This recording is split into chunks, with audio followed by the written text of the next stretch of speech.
Censure, suppression d'antennes, violation du premier amendement, Donald Trump est-il en train de tuer la liberté d'expression aux États-Unis? On t'explique tout dans Théma ce qui se passe. Mercredi 17 septembre, l'humoriste Jimmy Kimmel a été évincé de la chaîne ABC, propriété de Disney, après avoir accusé en live le camp de Donald Trump d'avoir fait de la récupération politique sur l'assassinat de Charlie Kirk. Cet activiste d'extrême droite avait été assassiné le 10 septembre dernier en plein meeting et depuis, les États-Unis se déchirent entre ceux qu'il soutenait et ceux qu'il dénonçait. Et dans son émission, Jimmy Kimmel a dit ça. The MAGA gang desperately trying to characterize this kid who murdered Charlie Kirk as anything other than one of them and doing everything they can to score political points from it. Et c'est ce discours qui lui a valu d'être privé d'antenne. En fait, ça n'a pas plu à Brendan Carr, proche de Donald Trump et patron de la Commission fédérale des communications, qui régule en gros les programmes télé, radio et sur internet, et il a menacé de retirer les fréquences aux chaînes qui diffusent le Jimmy Kimmel Live. Par peur de ces représailles, ABC a donc décidé de suspendre temporairement l'émission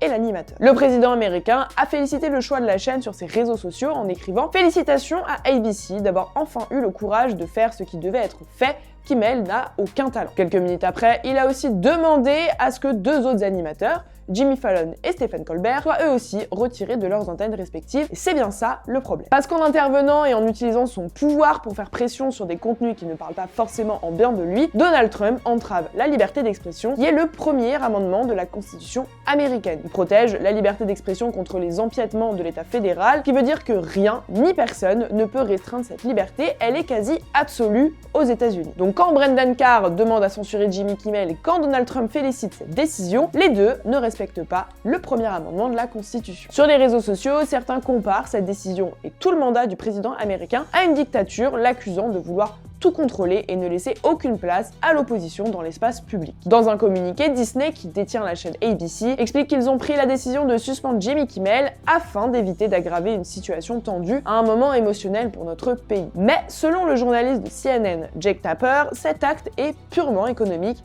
et juridique. Dans une vidéo, il explique que Bob Iger, le directeur général de la Walt Disney Company, est en plein process pour acheter Fubo, un service de vidéo à la demande américain. Mais problème, ils détiennent déjà d'autres nombreux services comme Hulu ou encore ABC, et ils ont peur que ça ne passe pas auprès du département de la justice américaine, mais aussi auprès de la Commission fédérale des communications qui est dirigée par Brendan Carr. Jake Tapper explique que si Disney s'est plié à la demande de ce dernier, c'était surtout pour essayer de draguer au maximum l'administration de Trump et la Commission fédérale des communications pour qu'ils approuvent ce rachat. Suite à la suspension de Jimmy Kimmel, de nombreux internautes ont appelé au boycott de Disney et notamment de leur service de streaming Disney+. Selon le Business Times, l'entreprise aurait perdu 1,5 milliard de dollars depuis le début de cette affaire et